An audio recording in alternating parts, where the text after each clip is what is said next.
Whenever debt to equity comes up, most of us don't think. We remember 2:1. That's the answer our textbooks trained us to give.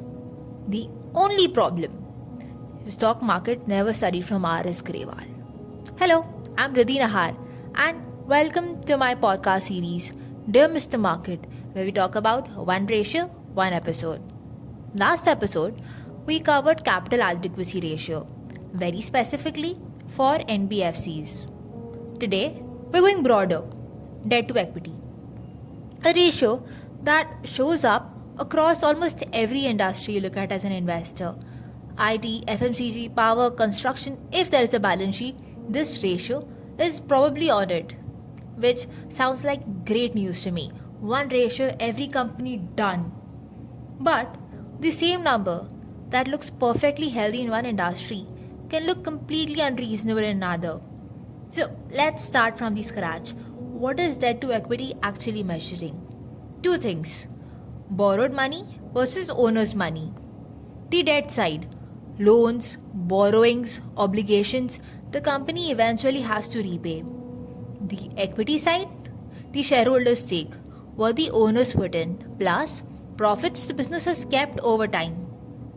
Both numbers sit on the balance sheet. If a company has 100 crore of debt and 50 crore of equity, debt to equity is 2. Simple in theory. The hard part is knowing whether that 2 should make you comfortable or nervous, because in reality there are industries where 2 is alarmingly high and industries where 2 is shockingly low. Let's get into it. Starting from the most debt heavy end, banks. Many banks operate with debt to equity ratio above 10, sometimes 12, sometimes even higher.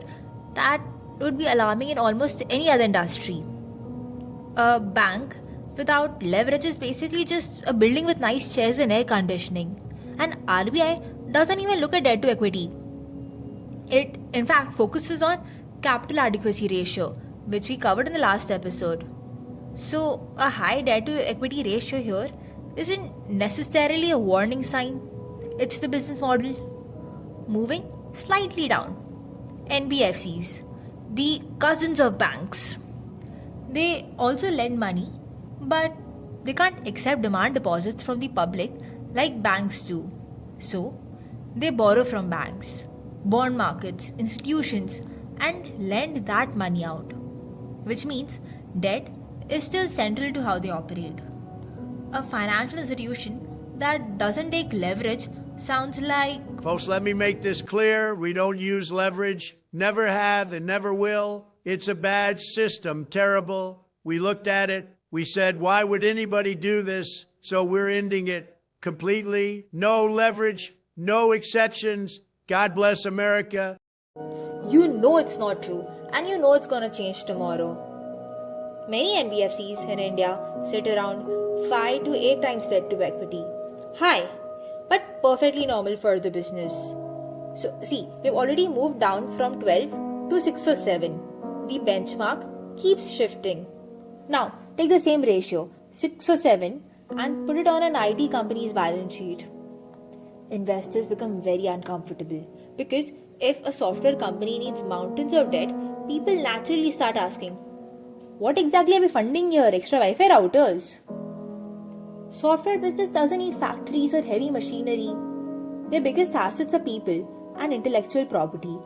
So many mature IT companies operate below 0.5. Some even hold more cash than debt.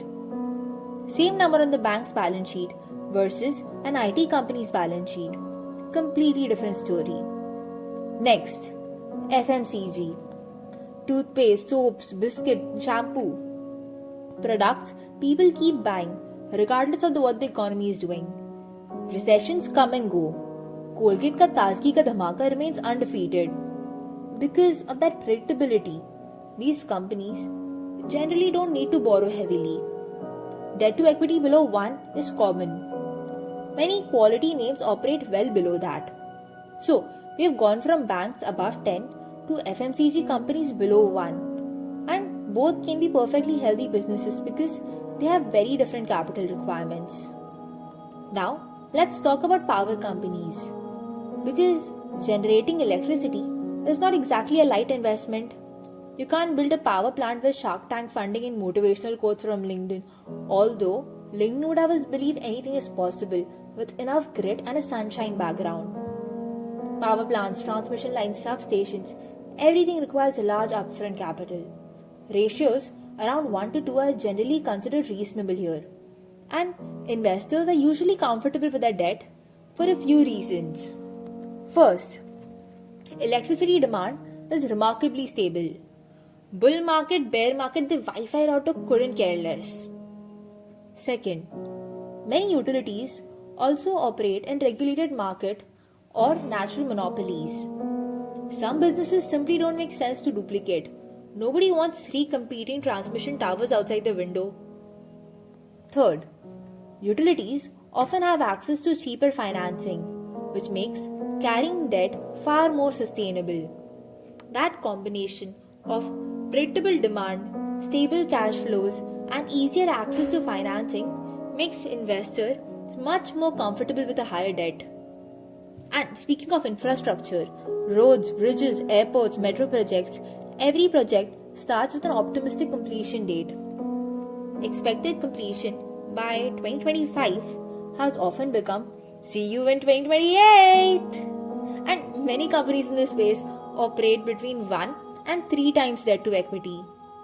But this is where investors need to pay attention because project delays and heavy debt are not a pleasant combination.